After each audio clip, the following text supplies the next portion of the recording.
Alioune, bonjour. Bonjour Matar. Quand on parle de droits humains, les gens entendent plutôt civil, politique, torture. Mais est-ce que les gens ont conscience que le nouveau droit, le droit à l'environnement, est aussi important, sinon même plus important, au regard des dégâts qui sont causés aujourd'hui? Écoutez, le droit à un environnement n'a jamais été aussi important avec le réchauffement de la terre, avec la désertification, avec la déforestation. C'est en réalité la menace de notre propre vie sur terre. Aujourd'hui, vous avez des menaces sur le littoral. Toutes les plages disparaissent. Quand vous allez du côté de Saly, les gens sont extrêmement inquiets. Guet Ndar risque de disparaître s'il n'y a pas une très forte mobilisation de l'opinion nationale, s'il n'y a pas une forte mobilisation des autorités publiques et de la communauté internationale.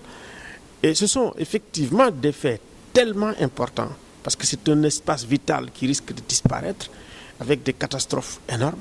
Donc le droit à l'environnement aujourd'hui, c'est au centre des préoccupations de l'humanité. C'est dommage qu'en Afrique, qu'on ne parle pas beaucoup d'environnement, qu'on n'ait pas des partis vraiment écologiques qui soient des partis très forts, avec un leadership très fort. Mais disperser, je pense que vous devez y travailler, vous qui êtes dans le littoral et que vous avez ces préoccupations qui sont des préoccupations quand même fondamentales pour l'Afrique, et pour nos forêts et pour également la survie de toute la bande côtière. Oui, mais vous êtes conscient de ce que cela veut dire, mais est-ce qu'aujourd'hui Amnesty est vraiment au fait des enjeux? On ne les voit pas, on ne les entend pas parler de ça. Oui, mais parce qu'il y a d'autres organisations qui y travaillent. Par exemple, vous avez Greenpeace. Mais Amnesty travaille avec Greenpeace sur des questions très spécifiques. Bon, on n'est pas les gens les plus branchés parce que ce n'est pas le focus. Le focus d'Amnesty, c'est les droits civils et politiques. Mais bon, moi, en tant que citoyen sénégalais, je dirais même citoyen africain et citoyen du monde, je pense que nous devons attirer l'attention, développer la conscience sur les problèmes écologiques et sur les problèmes d'environnement en Afrique. Parce que, en réalité, nous subissons ce que nous subissons avec, comme on dit, le réchauffement de la terre. C'est d'autres qui réchauffent et c'est nous qui subissons les effets ici, chez nous. Donc nous avons intérêt à en parler, à soulever ces problèmes et même à y anticiper. Mais nous ne faisons rien pour nous-mêmes. Je voudrais qu'on reprenne justement la question littorale. Comme vous savez, la pollution de l'air aujourd'hui est devant l'actualité. Le rapport de l'OMS déclare que la ville de Dakar est à 140 microgrammes. Aujourd'hui, donc 7 fois au-dessus de la norme de respiration. Il est dangereux de vivre à Dakar. Donc le droit à l'environnement sain dont on parle au niveau de Dakar, on n'y est pas du tout. Vous avez tellement raison. Je pense qu'il y a un indice. C'est l'asthme qui frappe pratiquement tous les enfants qui naissent ces temps-ci. Le cancer du poumon. Le cancer du poumon également. Les AVC. Les AVC, les morts subites. Donc nous sommes en train de vivre dangereusement et de jouer avec notre environnement. Mais laissez-moi un peu parler du littoral. Vous savez, moi je suis arrivé dans les années 81. Et quand on se promène sur le littoral de Dakar, les choses qu'on ressentait, parce qu'il n'y avait rien, vous savez que la nature, la manière dont on a sculpté ce littoral. Il y a des gens qui viennent, qui tombent en Amazon. Moi j'ai eu un prof, son mari, M. Orekioni, qui était arrivé là pour donner un prix au nom de Paul Bocuse, qui a été tellement charmé par Dakar qu'il est resté. Et c'est sa femme qui me dit, mais Alioune, mon mari là, il est parti, il a perdu comme ça son mari. Sa femme, c'était mon prof. C'est Catherine Kerbrat-Orekioni, qui est très célèbre, qui écrit beaucoup de livres. Il me dit, mon mari est parti, est tombé sous le charme de Dakar, a vu le littoral et il est resté. Et je pense qu'il y a beaucoup de cas comme ça. Des gens qui viennent. Excusez-moi, monsieur. Aujourd'hui, ce que je vous demande, vous qui êtes du littoral, nous, l'opinion sénégalaise, de demander vraiment aux gens qui sont sur le littoral de quitter le littoral. Ça veut dire qu'on essaye de restituer au littoral sa forme originelle pour repenser autre chose. Ce n'est pas un lieu où on doit vraiment construire en dur. Ce n'est pas un lieu où on doit mettre du béton. Le littoral, ça appartient à tout le monde. Vraiment, le temps est venu de faire une véritable campagne et de mobiliser l'opinion publique pour qu'on restitue au littoral sa forme primitive. Lorsque Senghor était là, qui osait toucher ce littoral? Ceux qui sont là, ils n'ont pas compris? C'est un problème de culture. Vous avez vu le Brésil? Si les gens peuvent jouer maintenant, aller dans les Jeux Olympiques pour faire le basket, moi j'ai été vraiment dans ces pays, mais on n'a pas... On a l'exemple devant l'université où quand on passe, ça grouille de monde et on se demande mais pourquoi c'est pas comme ça partout? Il faut prier que les gens ne jettent pas leur dévolu sur ce qui reste de l'université. C'est incroyable, ça grouille de partout. Maintenant, il faut essayer de sauver ce qui reste. Et puis, notre président a accepté de restituer, n'est-ce pas, ce qu'il a au littoral, de donner les papiers. Je pense qu'il faut qu'il vous aide, vous qui êtes du littoral, parce que quand même, c'est une très grande chose.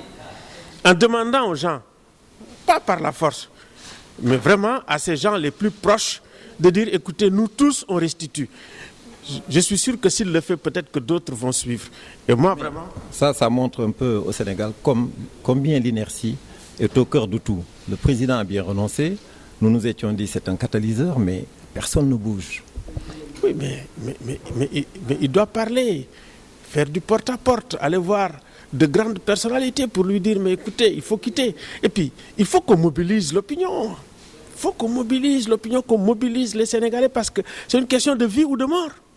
Et puis, ces gens-là, demain, si la mer avance, moi j'ai vu quelqu'un qui est spécialiste, il m'a dit, Aliou, ne t'en fais pas, d'ici quelques temps, ça va être la demeure des poissons et de toutes sortes d'animaux marins ou d'algues. Je pense qu'il faut... Mais qu'est-ce qui a pu se passer pour que, après avoir enfanté Senghor, avec l'histoire de tout ce qu'il nous disait sur le littoral, qu'une fois sa mort, c'était le partage, c'était la prédation, c'était à coup de 2000 m² pour celui-là, 1000 m² pour l'autre, spéculation, appartements, 200 m², etc. Et on a barré progressivement la vue sur mer et politiquement, ça n'a bougé nulle part. Le Sénégalais, c'est du bluff ou quoi? Il voyage dans le monde entier, il ne comprend toujours pas? Écoutez, c'est des gens extrêmement égoïstes qui ne pensent qu'à eux, à leur famille, qui se foutent pas mal de l'intérêt général parce qu'effectivement le littoral c'est une question d'intérêt général, c'est une question d'intérêt public et qui n'ont aucune culture.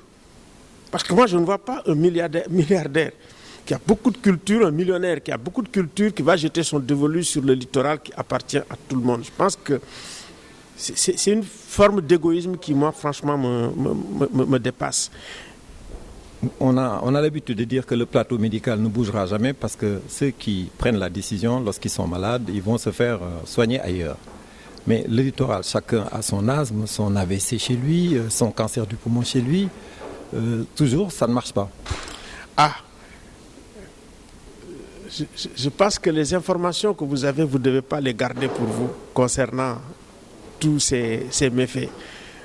Je pense qu'avec d'autres, il faut se mobiliser, les sortir dans les télés, dans les médias et dans les médias sociaux. Je pense qu'il faut que votre groupe grandisse avec d'autres et qu'on essaye de mobiliser l'opinion parce que c'est une question de survie. C'est une question de survie pour les populations de Dakar. Ce ne sont pas des choses particulières que nous savons. Aujourd'hui, la situation est la suivante. La corniche est couloirisée, c'est-à-dire qu'on construit de part et d'autre. Et au milieu, vous avez un habitacle fermé, livré à qui vous savez, les Niaganyaï avec leur fumée noire, que tout le monde connaît. Alors, fumée toxique noire, respirée, il y a beaucoup d'endroits où on ne respire plus Et c'est ça le cri de l'OMS sur le rapport sur Dakar qui est une presqu'île. On devrait avoir honte. Plus que honte. Moi, je pense qu'il faut que ce rapport soit largement publié, traduit dans les langues nationales, pour que les gens comprennent pourquoi ils ont un enfant asthmatique, un jeune aujourd'hui, parce qu'aujourd'hui même, ce qu'on appelle les morts subites, ça n'épargne plus les jeunes, ça n'épargne personne. Donc il faudrait voir quelles sont les sources profondes de ce mal que nous vivons à Dakar, que nous ne connaissons pas. Aujourd'hui, il me semble que l'information n'est pas suffisamment passée pour convaincre les gens. Je pense que ce rapport-là, il faudra le traduire, passer sur les plateaux pour que les gens comprennent ce qui se passe et se mobilisent pour qu'on libère justement notre littoral. Merci, M. Tine. C'est moi-même.